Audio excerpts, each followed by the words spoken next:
I'll show you what are the required parts. Okay guys, these are the parts required. This is the full frame T-plate of KTM. This is called the T-plate, and this is the alloy wheel of KTM along with its disc. This is the KTM 390 Mac wheel and tire, and this is called UDF forks, that is upside down forks. As you can see, it's inverted compared to other bike forks. This is the T-plate, this is the handlebar. We are going to use the same Duke handlebar along with its holders. You can see guys, this is the alloy wheel of Duke 390 along with its disc, and this is the T-plate holder which is all the UFD forks, and this is the handlebar holder. This is the axle of the tire. This is the handlebar, and this is the UFD forks. KTM forks. First we'll have to disassemble this full fork set. First we'll remove this axle, this fork right now, and we'll have to remove this handlebar, including the headlight. Then we'll install it. The only thing is, like, we'll have to remove this T-plate. We'll show you how it's done. This wheel right now we'll have to remove this axle. Then we'll have to remove this disc caliper. After that, to remove this shock absorber, there is a bolt right over here. Over here one, and one more is over here. If you remove this, you'll get the shock absorber out. Then we'll have some two screws which are seen over here. If you remove that, this headlight will come out. Then we'll install KTM forks.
There are a lot of wires for this headlight, so we have removed the tank right now, and the clippers which have to be removed are over here, and we have removed these clippers so that we can directly deassemble this right now.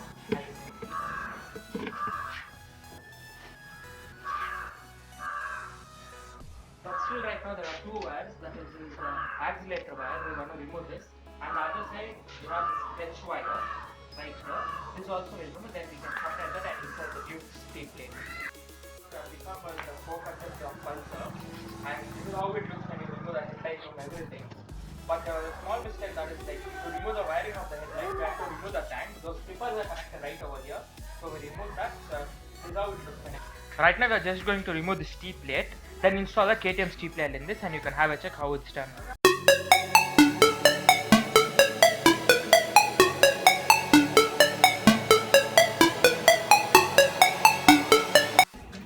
As you can see guys, this is the day 2. We have disassembled the T-plate. Right now we'll just fix it. I'll show you how it's done. You can have a look. As you can see guys, this is the T-plate which I have removed from Pulsar right here. And right now I have this KTM T-plate. But the difference is this pipe which is over here. It's a bit fat compared to this. So this cannot enter into this. To do a light modification right now. As you can see, this is the band pipe of my Pulsar 135. Since it's Pulsar 135, the cone set which is fixed right over here. The depth of it is a bit small. Since the KTM T-plate cannot enter in this, we just removed this and took it to a lathe shop, and we got this internal diameter drilled for about 2 mm. But if it's 200 NS or 220 or Pulsar 180, the T-plate of KTM will directly enter into it. Now we'll start installing this T-plate and KTM forks in this Pulsar. You can have a check.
and fix this ignition key set, but there is a problem over here. This Pulsar's ignition key set will be fit over here, but there is a lot of space between the locker and this, so we'll use a distance here so that it will get locked. Like this stud which comes out from here should get locked over here, like when it turns it should get stuck over here.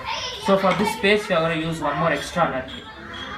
As you can see guys, this is the space. I've just inserted an extra nut over here and one more is over here, and then inserted these two ignition key set screws so that you'll have a bit space here, and when this locker comes out it gets locked correctly over here.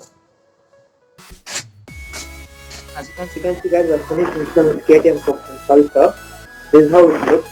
I've even finished installing this throttle, that is the accelerator, with the clutch wire, trigger, along with the brake.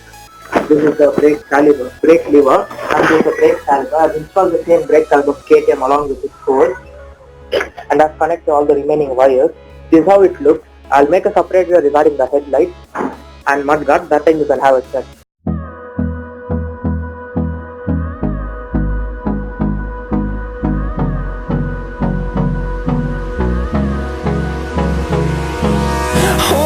Close till I get up. Time is barely on our side. I don't wanna waste what's left. The storms we chase are leading us, and love is all we'll ever trust.